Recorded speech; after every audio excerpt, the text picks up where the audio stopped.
escuchar algunas historias. Actualmente nos llamamos narradores orales, pero hace mucho tiempo los narradores se llamaban juglares.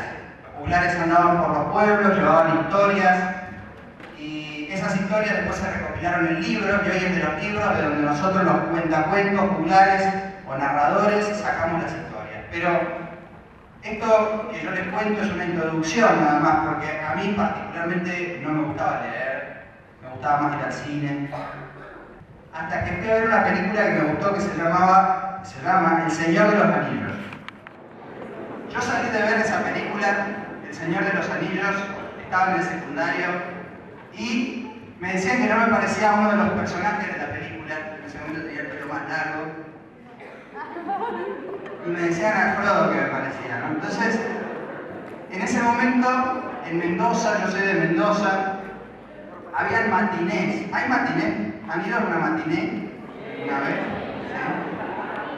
Bueno, yo fui a una matiné y llegué a la matiné, me dieron 2 vasos de Fanta, yo me tomé los 2 vasos de gaseosa, se me llenó la sangre de azúcar, y era el boom de una música que ahora no sé si se escucha, creo que ya pasó, pero se llamaba cumbia villera, no sé si la escucharon.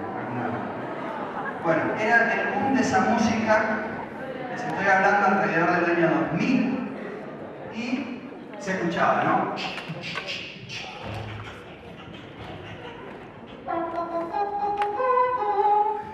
Y ahí estábamos, ¿no? Y estaban esas luces robóticas, ¿no? Que se movían, y de repente las luces enfocan un corte carré que se movía así, ¿no? Y entonces yo me acerco, imagínense, me había tomado ya 1,5 vasos de gaseosa, tenía toda la sangre llena de azúcar. Y le digo, hola, ¿cómo te llamas? Ay, a ver si adivinás, me dijo. Ay, no sé, dame una ayudita. Empieza con L. Laura, na. Lourdes, na. Lorena, na. Lía, na. La Gladys me llamo. ¿Y vos? ¿Vos cómo te llamas? Le digo, me llamo Juan, pero viste, me dicen que me parezco a... sí, igual al tarado de la película. Pero mucho mejor la novela, ¿viste? Ahí en ese momento se me hizo en la cabeza, como vieron cuando a Homero se le ponen los monitos esos que... Y le dije, sí, la novela de la tele. Ay, nena, sos un tarado, me dijo. Me golpeó el vaso de gaseosa, me enchastré todo y se fue ahí al ritmo de la danza del tablón. Era la primera canción de la cumbia villera, no tenía letra todavía. Bueno, y yo esa noche llegué bastante, aparte de todo pegajoso por la gaseosa, llegué bastante depre, digamos, ¿no? A mi casa. Y el lunes fui al colegio y entré a la biblioteca, que era un lugar al que yo no había entrado nunca. Sabía que había una puertita que decía biblioteca, pero nunca había entrado a la biblioteca. Entonces abrí la puerta de la biblioteca por primera vez. Y entré a caminar por esos pasillos llenos de libros. Y ahí habían cosas que nunca habían visto mucho. Y de repente llego al mostrador donde estaba la bibliotecaria, que era una señora de La Pampa, tenía los dientes manchados de marrón, porque en La Pampa el agua muchas veces mancha los dientes de marrón. Y me preguntó qué hacía yo, que buscaba. Le dije, ¿busco un libro? ¿Puede ser del Señor de los Anillos? Sí, es un bestseller, me dijo, que se lee mucho, ¿no? Y está ahí, me dijo, ¡fum! Y señaló en dirección a una parte de la biblioteca donde justo le entraba la luz de la ventana, y los tomos, por lo menos de esa edición del Señor de los Anillos, eran tomos plateados. Entonces la luz entraba por la ventana, resplandecía en el lomo del tomo 1 del Señor de los Anillos y se veía como una especie de resplandor. Yo entonces fui, tomé tomo 1 Y le pregunté si me lo podía llevar, me dijo que sí, que se prestaban por una semana. Yo miré lo gordo que era el libro y la volví a mirar a la bibliotecaria. Bueno, pero a vos te lo puedo prestar 2 semanas, me dijo. Ah, bueno, no sabía si eso había sido un elogio o no, pero me llevé el libro a mi casa. Y me empecé a enganchar con el libro del Señor de los Anillos. Así que a las 2 semanas, o un poco menos, traje de vuelta ese libro, me llevé el tomo 2, leí el tomo 2 y después me llevé el tomo 3. Y después de haberme leído los 3 tomos, volví a la matiné. Esta vez en la matiné había una noche que era especial, se llamaba el especial de espuma. ¿Fueron alguna vez un especial de espuma? ¿Alguien? Levante la mano si le fue alguna vez. ¿Alguna fueron? Bueno, el especial de espuma, vieron que es todo así, todo es una espuma que uno va ahí, no sabe qué toca, qué hay, ¿no? Y entraba como la espuma en los ojos, entonces iba así, y seguían estando esas luces robóticas, ¿no? Y de repente las luces y entre la espuma veo como una aureola que se abre así, y veo un corte carré, ¿no? Que hacía... Y ahora empezaban a tener letra las músicas, las canciones de la cumbia villera porque decían, guachín. Eso era más o menos lo que decía. Y entonces me fui acercando entre la espuma. Y entre la espuma la Gladys me ve y me hace... Y me empecé a acercar y se escuchaba... Entre el jabón de la espuma y eso, sentía el olor a la transpiración de la Gladys que estaba ahí y me iba acercando yo a ella. Y ahí empezamos a hablar del Señor de los Anillos, claramente, y como para tener un tema de conversación con la Gladys, seguí yendo a la biblioteca a seguir leyendo otras cosas, porque a ella le gustaba mucho la lectura. Y bueno, llegaba la bibliotecaria que ya me había hecho amigo, se llamaba Sandra, me empezaba a recomendar un libro, otro, libros de cuentos, y mis compañeros me preguntaban qué hacía, que ahora en los recreos me la pasaba en la biblioteca, y yo les contaba, bueno, mirá, estoy leyendo un libro sobre unos androides que hay en la Tierra, pero los hombres cazan a los androides, y entonces los androides escapan de los hombres, y me decían mis compañeros, qué bueno, después me seguí contando. Y me empezaron a llamar cuentacuentos, narrador o cuentacuentos. Un día, la Gladys me invita al cumpleaños de su tío, que cumplía 50 años, y en el medio, digamos, del agasajo, me dice, ¿por qué no contás algo? Y yo me subí así como muy campante, como que algo les iba a contar, pero cuando de repente vi 100 personas, 200 ojos, o bueno, en realidad 199 ojos que me miraban porque la hermana de la Gladys tenía un orzuelo. Y empecé a contar.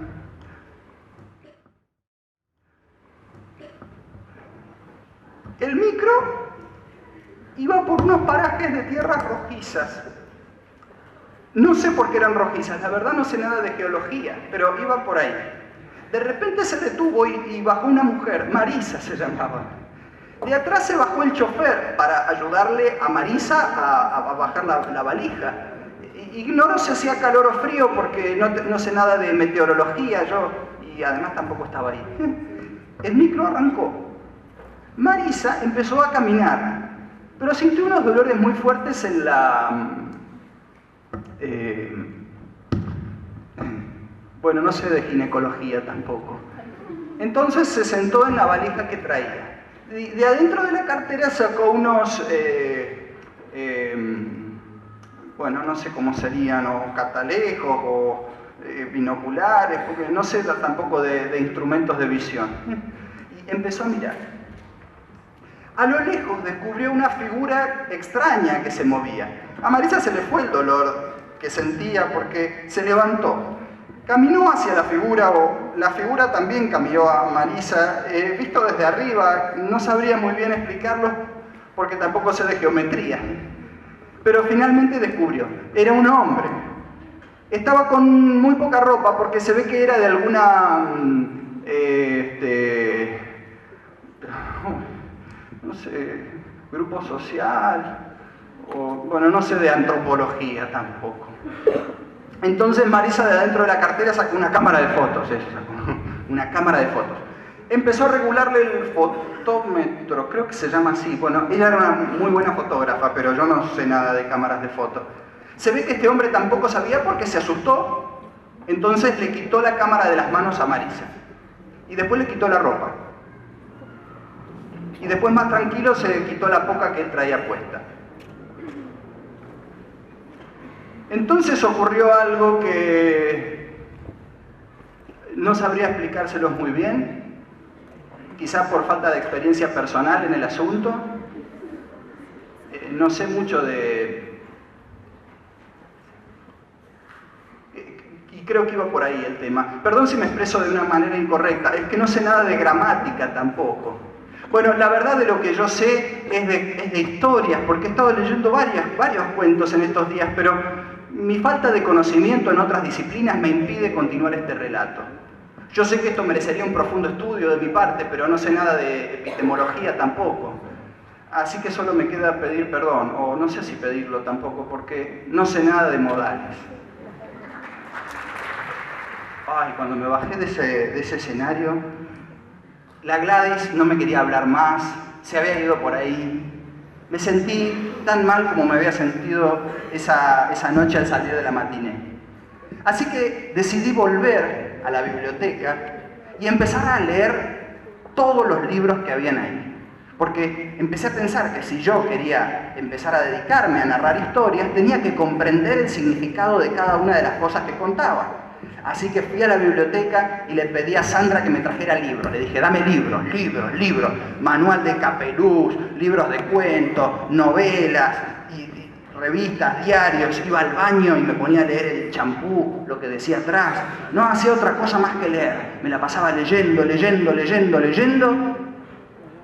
No fui a la matiné, no fui al cine, no fui al fútbol, solamente leí. No tuve vida, solo leí. Y al año volví a el cumpleaños del tío de la Gladys. Me infiltré prácticamente porque la Gladys no me quería hablar.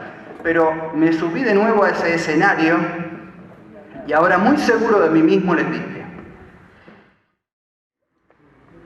como no le melga nada que la contradigan, la señora Fifa se acerca a la tota y ahí nomás le flamenca la cara de un rotundo mofo. Pero la tota no es inane, y de vuelta le remulga tal acario en pleno tripolio que se lo ladea hasta el copo.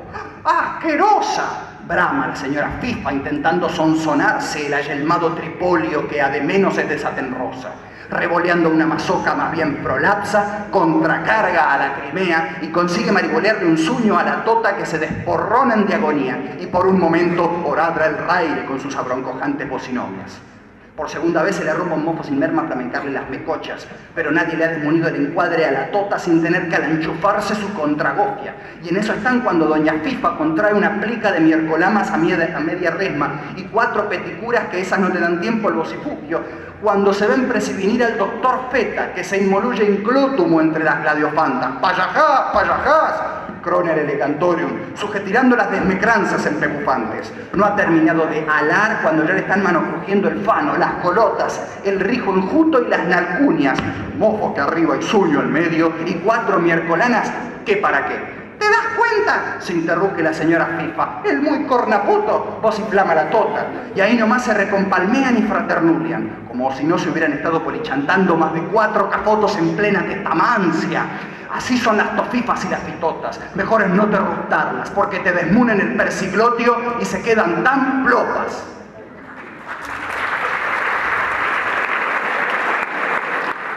Así fue como empecé, digamos, a visitar lo que en ese momento estaba recién empezando, que era Internet. Nosotros hoy, alguien dijo, apaguen los celulares, no revisen el WhatsApp o el Instagram. Pero hace 15 años atrás, no solo los celulares no tenían Internet, sino que para conectarse a Internet había que llamar por teléfono.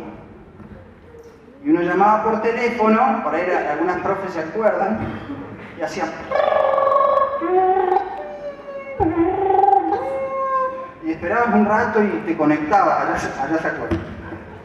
Y en esa época Si uno quería, las redes sociales tampoco existían, no existía Facebook ni Instagram. Lo que había eran unos chats bastante truchos, por así decirlo, si los pensamos hoy en día. ¿Vieron cómo se escribe en la computadora, cuando se escribe en la computadora en pantalla negra? ¿Cómo están las letritas? Bueno, así eran los chats, imagínense qué divertido. Lo más divertido que podía haber era el nombre de usuario que se ponía la gente y alguna que otra frase que se escribía por ahí. Yo me acuerdo mucho de un chat que se llamaba Mirc, M-I-R-C, donde eran salas de chat, donde había mucha gente chateando al mismo tiempo. Imagínense, quizás habían 50, 100 personas chateando a la vez. Entonces vos entrabas y veías, tal escribía algo, tal escribía algo, tal escribía algo, tal, y uno le contestaba al otro, pero no sabías a quién le estaba contestando. Entonces imagínense lo que se armaba ahí en esos chats. Pero había una persona que tenía de nombre de usuario Wild, ¿no? Que en inglés es salvaje. Entonces yo pensaba que era salvaje, y escribía frases que eran bastante, que a mí me gustaban, ¿no? Me acuerdo una de esas frases que decía: amarse a uno mismo es el comienzo de una aventura que dura toda la vida. O sea, la repito porque por ahí. O sea, amarse a uno mismo es el comienzo de una aventura que dura toda la vida. Y yo decía, hoy solían las frases que pone la gente en el Facebook, ¿no? Que uno pone en el estado de WhatsApp. Pero a mí me sorprendían estas frases. Y cuando le pregunté a este Wild, me dijo, no, esta frase no me la inventé yo. Y este nick tampoco me lo inventé yo. Estas frases son de un escritor que se llamaba Oscar Wilde. Y entonces empecé a buscar libros de Oscar Wilde. Así fue como encontré un cuento que quizás alguien ya lo leyó alguna vez, porque es un cuento muy conocido, que se llama El Príncipe Feliz. ¿Alguien lo leyó alguna vez? Bueno, se lo voy a contar. En la parte alta de la ciudad, encima de una columna, se erguía la estatua del Príncipe Feliz. Estaba toda cubierta de oro, tenía 2 zafiros azules en los ojos y un rubí rojo en la empuñadura de la espada. Las madres se quedaban sorprendidas con esa estatua porque era bellísima. Tal es así que a los hijos, cuando lloraban, les decían: «Nene, no llores, vos tenés que ser como el príncipe que está todo el día alegre, mirá». Un día, una golondrina voló sin descanso hasta la ciudad. «¿Dónde podré resguardarme del frío?», pensó la golondrina. Y vio justo la estatua del príncipe, así que se acostó a dormir entre las piernas de la estatua. Ya estaba por quedarse dormida la golondrina cuando ¡plac!,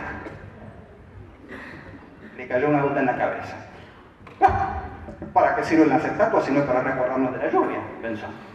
Y ya estaba por emprender vuelo cuando ¡plac, plac, plac, plac!, otras gotas más le cayeron. La golondrina levantó la mirada y ¿saben qué vio? El príncipe feliz, la estatua, estaba llorando. De los ojos le caían lágrimas. ¿Vos quién sos? Yo soy el príncipe feliz. ¿Y por qué sos el príncipe feliz? No entiendo. Bueno, es que así me bautizaron el príncipe feliz porque vivía en el palacio de la despreocupación, a donde no llegaban el hambre ni el dolor. Así viví y así morí. Pero ahora que estoy muerto, me han erguido en el medio de la ciudad. Y por más que mi corazón sea de plomo, no puedo menos que llorar. Allá, del otro lado de la ciudad, hay una mujer que es costurera. Tiene a su bebé volando de fiebre. Y hasta que no termine el vestido no le va a poder comprar medicamentos. Golondrina, golondrinita, ¿no me harías un favor? ¿No serías mi mensajera? Mis pies están pegados en este mármol. Vos podrías desprender el rubí que tengo en la empuñadura de mi espada y llevárselo a la costurera. No puedo, príncipe, mirá, está viniendo el frío y yo me tengo que ir para Egipto, que es donde está yendo el verano en este momento. En Egipto el sol calienta y acá está haciendo frío. Golondrinita, haceme caso. Y la golondrina le hizo caso. Con el pico tomó el rubí rojo que estaba en la empuñadura de la espada del príncipe y voló hasta donde estaba la costurera. Cuando llegó se encontró con una mujer que estaba durmiendo encima de la mesa. La golondrina entró, abrió el pico, dejó caer la piedra preciosa y cuando la costurera se despertó, solamente vio un pájaro que salía volando por la ventana. ¡Qué raro! Hace frío pero siento calor, dijo la golondrina. Al otro día volvió a despedirse de la estatua. Bueno, príncipe, ¿tenés algún encargo para Egipto? Me voy ahora mismo. Y el príncipe le dijo, golondrinita, ¿no me harías un favor otra vez? ¿No serías mi mensajera? ¿Qué pasa ahora? Allá, en el medio del bosque, veo a un escritor que está intentando escribir una pieza de teatro, pero tiene mucho frío, tiene hambre, no la va a poder terminar así. ¿Qué crees, que le lleve otro rubí? No, no me quedan rubíes, pero mis ojos son de zafiro, es un material, una piedra preciosa muy cara. Vos podrías desprender uno de mis ojos y llevárselo al escritor, pero te voy a dejar tuerto. Bueno, tengo otro ojo. Y la golondrina le hizo caso. Sacó con el pico el otro rubí que tenía la estatua y voló hasta el medio del bosque donde estaba el escritor. Cuando llegó se lo encontró al escritor en una posición bastante melancólica, triste. Ay, nadie se acuerda de mí, nadie me quiere, pobrecito de mí, qué triste que soy yo, ¿por qué nadie me quiere? Y de repente la golondrina pasó, abrió el pico y dejó caer la piedra preciosa en el saco del escritor. Pobrecito, ay, ¿esto? Oh, una piedra preciosa, esto debe ser de algún admirador. Oh, se me ocurrió una idea. Y siguió escribiendo. Al otro día la golondrina volvió a despedirse de la estatua. Y adivinen qué le pidió la estatua. Otro favor. Pero no me entendés, príncipe, que está viniendo el frío. Yo me tengo que ir a Egipto donde está haciendo calor. Sí, golondrina, yo te entiendo. Pero fíjate acá, en la plaza en la que estamos nosotros, hay una nena que vende fósforos y se le cayeron a la fuente. Ahora no va a poder vender ninguno. Tiene los pies descalzos. Si llega así a su casa, quizás los padres hasta le van a pegar. Llévale mi otro ojo. Pero te voy a dejar ciego, príncipe. No me importa. Y la golondrina le hizo caso. Con el pico sacó el otro ojo de la estatua, voló hasta donde estaba la nena que vendía fósforos, abrió el pico y dejó caer la piedra preciosa. ¡Ay, qué pedazo de cristal más lindo!, dijo la nena y ¡chum!, fue corriendo a mostrárselo a los padres. La golondrina se quedó mirando para donde se iba esa nena, miró en dirección a Egipto, que era donde ella se tenía que ir, y miró a la estatua. Y se quedó con la estatua. Mirá, príncipe, vos te quedaste ciego y necesitas a alguien que pueda ver por vos. Yo me voy a quedar al lado tuyo y voy a hacer tus ojos. No, golondrina, no. Tenés que irte ya mismo para Egipto. Pero esta vez la golondrina no le hizo caso. Al otro día, la golondrina salió a volar por la ciudad y vio cómo los ricos vivían en palacios mientras los pobres mendigaban.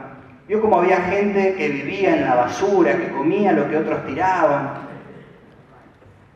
Y fue y se lo contó a la estatua. Golondrina, tengo una idea. Mi cuerpo está cubierto de oro en capas. Vos podrías desprender capa por capa e irlo repartiendo. Y eso hizo la golondrina. Todos los días empezó a repartir partes del cuerpo del príncipe entre la gente que más lo necesitaba. Pero empezó a venir el frío. Después empezó a venir la nieve. Y finalmente el hielo. La golondrina sentía que ya no tenía más fuerzas para volar, pero no quería dejarlo solo a su príncipe. Una vez sintió que ya no tenía más fuerzas ni siquiera para mover las alas. Príncipe, me vengo a despedir. Finalmente te vas a Egipto, estoy muy contento. No me voy a Egipto, príncipe. Me voy a la casa de la muerte. Pero bueno, ¿acaso no es la muerte la hermana del sueño? y besando a la estatua, la golondrina cayó muerta a sus pies. En ese momento se escuchó un crujido muy fuerte. Verdaderamente el frío que hacía era muy alto. Al otro día pasaron unos ministros por la plaza. Y cuando vieron la estatua del príncipe que estaba tan destruida, dijeron, pero esta estatua ya no es un príncipe, parece cualquier cosa. Tiene razón, parece un pordiosero. A mí me parece que esta estatua ya no sirve, hay que tirarla abajo. Sí, hay que tirarla abajo y hacer otra estatua, dijo otro. Sí, una estatua mía. No, mía, empezaron a decir.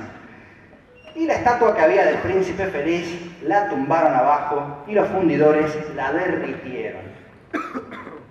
Sin embargo, había una parte del cuerpo de la estatua que no habían podido derretir. Era un corazón de plomo. No entendieron por qué no se podía derretir, así que lo tiraron a un tacho de basura, junto con una golondrina muerta. Este cuento termina diciendo que tiempo después, Dios le pidió a uno de sus ángeles que le trajera las dos cosas más valiosas de la tierra. Y el ángel le llevó el corazón de plomo del príncipe y la golondrina muerta. Has elegido bien, dijo. Y así fue, como en el cielo y en la eternidad, el príncipe feliz y la golondrina se amaron y fueron felices para siempre.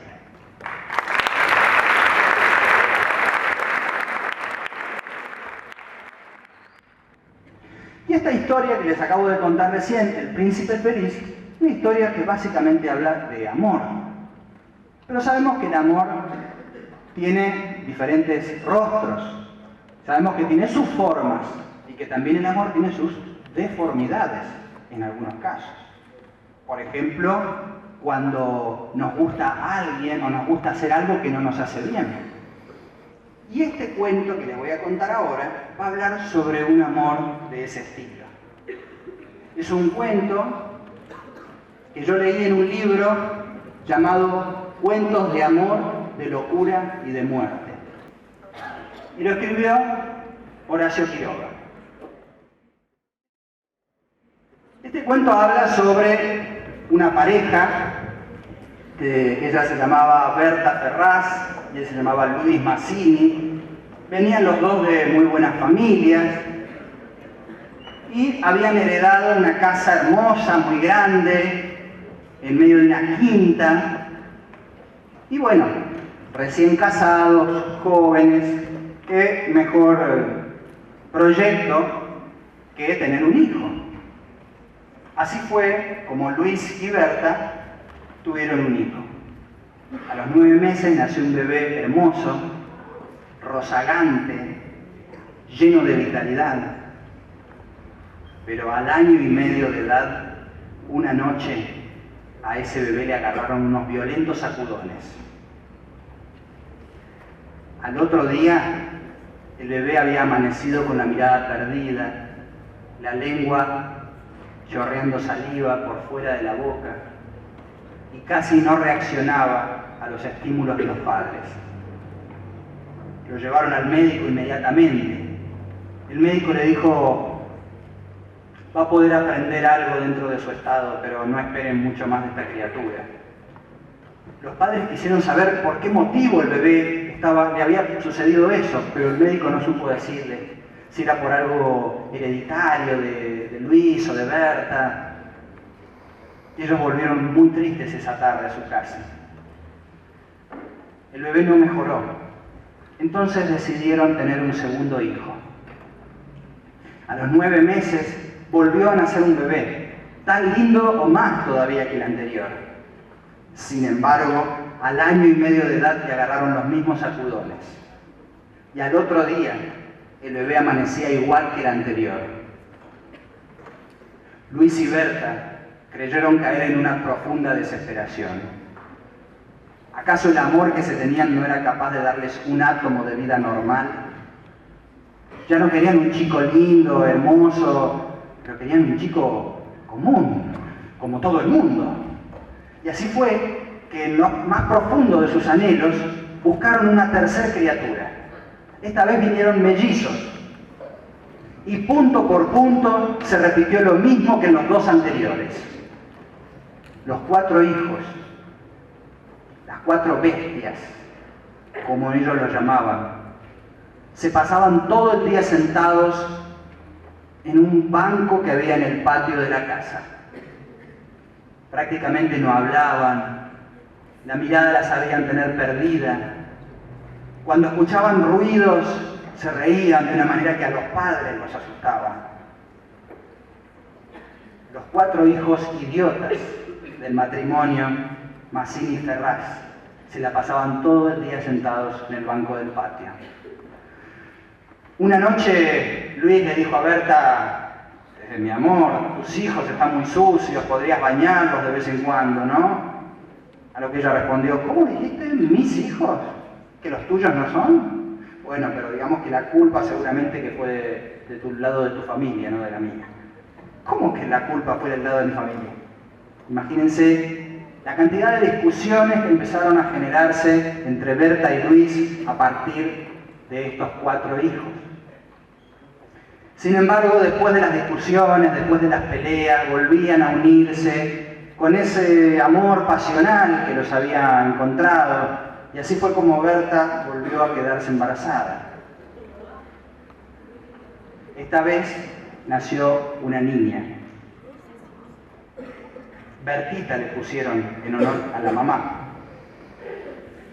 Durante 4 años esperaron los mismos ataques en Bertita, pero los ataques nunca llegaron.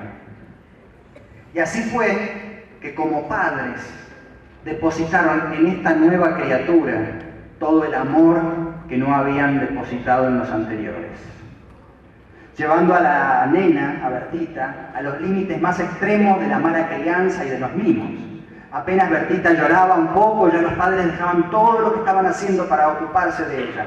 Cualquier berrinche, cualquier cosa que Bertita quería, los padres se lo daban, y los padres estaban permanentemente atrás de Bertita. De los otros 4 hijos, si pocos se habían ocupado, con la aparición de Bertita se ocuparon menos todavía. Una sirvienta se encargaba de vestirlos, de darles de comer, casi ni los bañaba, todo con una extrema brutalidad. Los trataba como si fueran objetos o algo peor todavía. Y los 4 hermanos seguían sentándose todas las tardes en el banco que había en el patio para mirar la pared y el sol que se escondía atrás de ella. Ese parecía ser el único momento del día que los 4 idiotas sonreían y disfrutaban. Llegó el cumpleaños número 4 de Bertita. Ese día el sol amaneció más radiante que de costumbre. Y el matrimonio decidió que después del almuerzo irían a dar un paseo por sus quintas. En el apuro, Berta le pidió a la sirvienta que degollara una gallina. Hago una pequeña aclaración, creo que todos acá, todas han comido pollo comprado en el supermercado, ¿verdad? Pero en el campo, y durante muchos años, si uno quería comer, tenía que matar al animal, ¿verdad? La sirvienta estaba cortándole el cuello a la gallina, arrancándoselo, viendo cómo saltaba la sangre y poniéndola en el agua hirviendo para sacarle las plumas, cuando sintió algo como una respiración atrás de ella.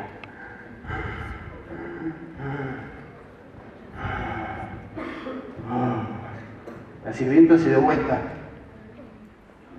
y vio a los 4 hermanos, los 8 ojos inyectados en sangre, viendo cómo degollaba esa gallina. Rojo, rojo. Señora Berta, los chicos están en la cocina. Échelos al patio inmediatamente, dijo Berta. La sirvienta los echó otra vez al patio. Bien, después de esto, terminó de hacer la comida. El matrimonio con Bertita almorzaron, fueron a pasear y cuando empezaba a oscurecer, cuando empezaba ya el atardecer, mejor dicho, decidieron regresar. Pero Luis quiso ir a saludar a unos vecinos que hacía mucho tiempo que no saludaban. Pensemos que en estos lugares las casas no están pegaditas como en la ciudad, están un poco más alejadas. Berta lo acompañó a Luis y Bertita, en cambio, salió corriendo para el final de la casa. Mientras tanto, estaban los 4 hermanos sentados en el banco del patio, donde se sentaban todos los días y miraban la pared.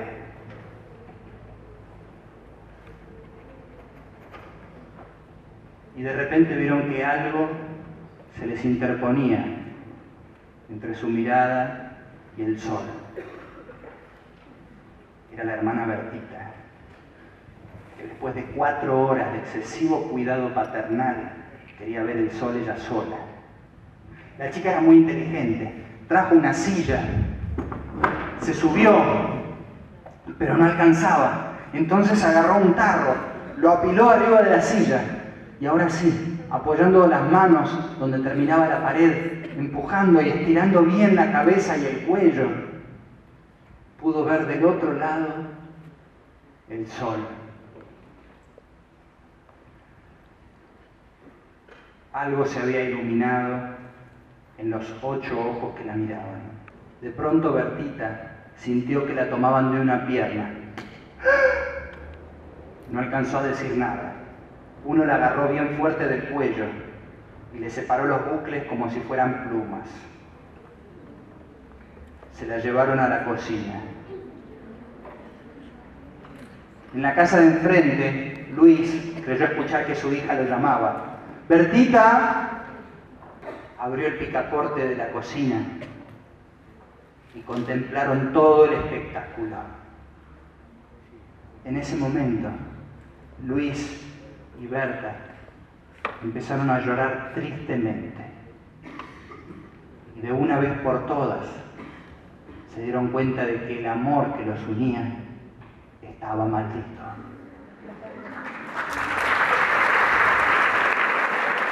Este cuento se lo voy a contar como lo escribió el autor, que fue en primera persona, ¿sí? El escritor, el narrador, mejor dicho, el narrador del cuento, es aquel que atraviesa de alguna manera el problema.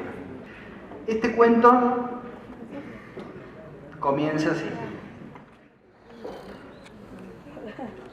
Yo no sé cómo empezaron los problemas con ese viejo. Él a mí nunca me había hecho nada malo, nunca me había insultado. Yo creo que lo que a mí me molestaba de ese viejo era su ojo.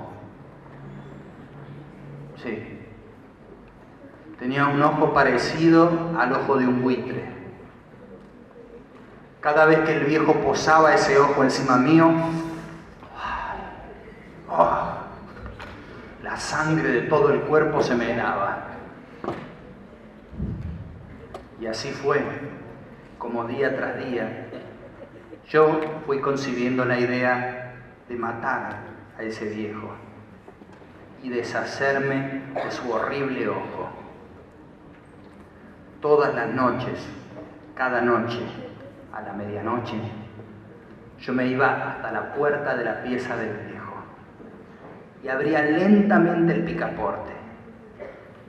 Y una vez que podía ingresar mi cabeza en la habitación, ingresaba una linterna, sorda, completamente cerrada, pero yo abría una pequeña ranura y un finísimo haz de luz iba a dar al rostro del viejo.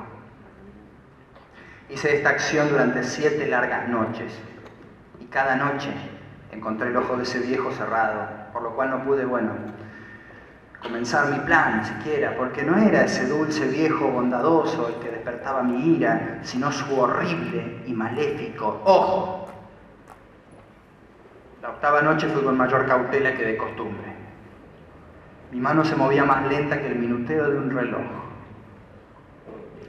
Abrí lentamente el picaporte, pero desde un principio me pareció que el viejo en la cama estaba despierto. De todas formas no era capaz de verme porque le tenía tanto miedo a los ladrones, este viejo, que cerraba todas las persianas y no entraba una gota de luz en su habitación. Así que seguí.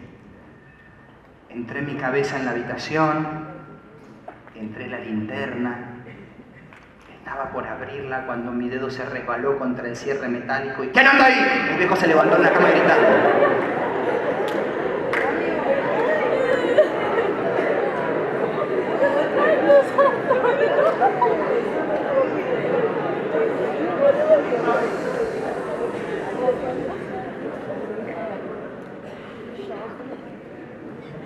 Estuve 1 hora en absoluta inmovilidad.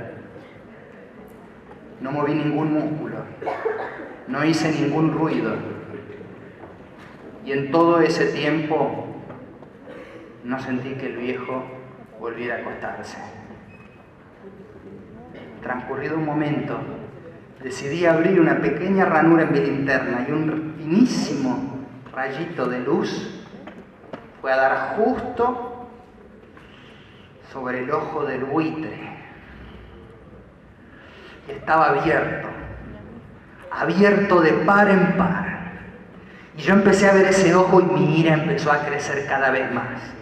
Y de repente un sonido sordo, seco, apagado, como el que podría ser un reloj envuelto en algodón, se empezó a escuchar en la habitación.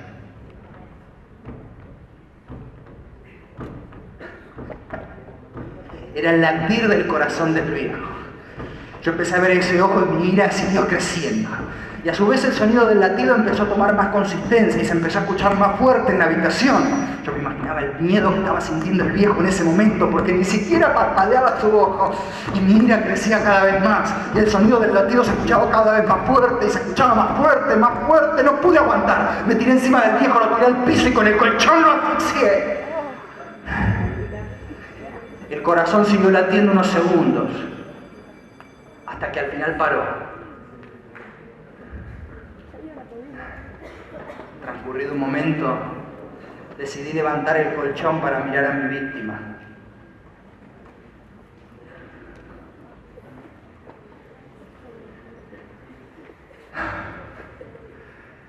El viejo estaba muerto, completamente muerto.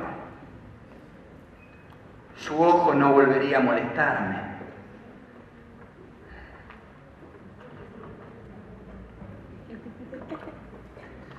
Imagino que piensan que estoy loco.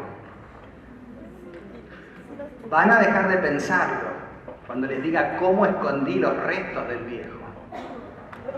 Los huesos de un viejo son fáciles de quebrar. Separé los brazos, las piernas, la cabeza, los fui descuartizando lentamente. Levanté después 3 listones de madera del piso y ahí escondí los restos del viejo. Después cerré, limpié bien todo. No había ni una gota de sangre ni nada. Ningún ojo humano, ni siquiera el suyo, podrían haber descubierto lo que había sucedido en esta habitación hace unos instantes. Ya eran las 4 de la mañana, pero afuera sería tan oscuro como a la medianoche. Llamaron a la puerta en ese momento. Bajé a abrir. Total, ¿qué podía temer? 3 hombres se anunciaron como oficiales de policía. Habían escuchado un grito y temían de que hubiera algún atentado. Sonreí, total, ¿qué podía temer? Los hice pasar. Les dije que yo había dado ese grito en medio de una pesadilla, que el viejo no estaba porque se había ido a trabajar al campo y seguramente no vendría durante varios días. Les dije que revisaran la casa a ver si faltaba alguna pertenencia del viejo, ¿acaso? Inclusive, decidí llevarlos a la misma habitación donde horas antes yo había cometido el crimen. En mi entusiasmo traje sillas y les dije que se sentaran ahí mismo, en la misma habitación, que se descansaran de su fatiga. Con tanta casualidad que mi silla fue a dar justo encima de donde estaba cortado en pedazos el cuerpo del viejo. Los hombres empezaron a hablar de otros temas, a Aparentemente se habían olvidado de que estaban ahí revisando, ¿no? Yo los escuchaba y...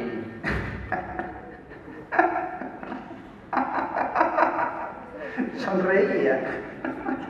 Estaba fingiendo de una manera extraordinaria, creo yo, hasta que empecé a sentir algo que me molestó. Una especie de zumbido. Un zumbido que se hizo presente en mis oídos y después en toda la habitación. Era un resonar sordo, seco y apagado, como el que podría ser un reloj envuelto en algodón.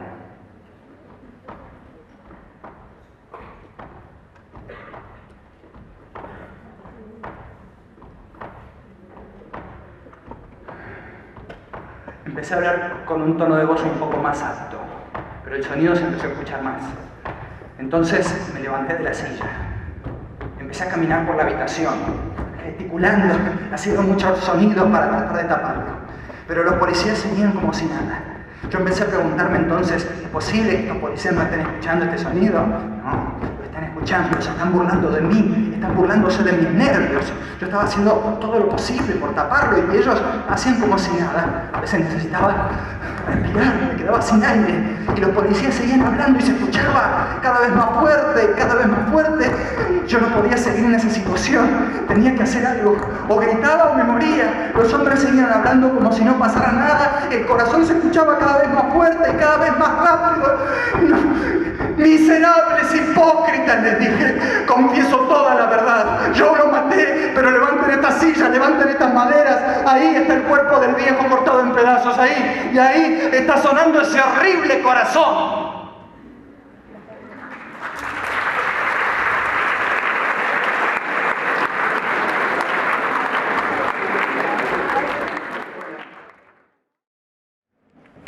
El narrador oral había sido condenado a muerte. El motivo de la condena era que sus cuentos propiciaban la rebelión del pueblo. La rebelión tenía que ser silenciada. El narrador, sin embargo, era un hombre respetado por la gente. Entonces tenía derecho a una última voluntad antes de morirse. El día en que lo iban a ejecutar al narrador, entraron los carceleros acompañados por un par de jueces en la celda donde él estaba encerrado y le preguntaron cuál era su última voluntad. El narrador entonces dijo: una única voluntad tengo y es mirar la noche a cielo abierto y en la noche contarles un cuento a ustedes. Les pareció extraña la propuesta del narrador. Podría haber pedido, no sé, hablar con un amigo o comer algo que le gustara. Sin embargo, su pedido había sido ese y tenía todo el derecho a ser respetado. Esa noche lo fueron a buscar unos carceleros junto con jueces y otros policías. Lo condujeron hasta el patio de la prisión. Cuando el narrador oral vio el patio, tomó una bocanada de aire, alzó su brazo, alzó su voz y dijo: había una vez un narrador oral que había sido condenado a muerte. A petición suya, para cumplir esa tradición de una última voluntad, fue trasladado al patio de la prisión. Y cuando el narrador alzó su brazo y alzó su voz, una estrella fugaz cayó y se detuvo junto a los pies del narrador para que él se subiera encima de ella.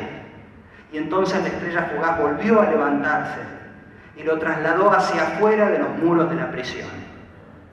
Y mientras el narrador contaba esto y se alejaba en la punta de una estrella fugaz, todas las personas que lo escuchaban comprendieron que la imaginación es una herramienta tan poderosa que puede predecir el futuro y, de ser necesario, lo inventa.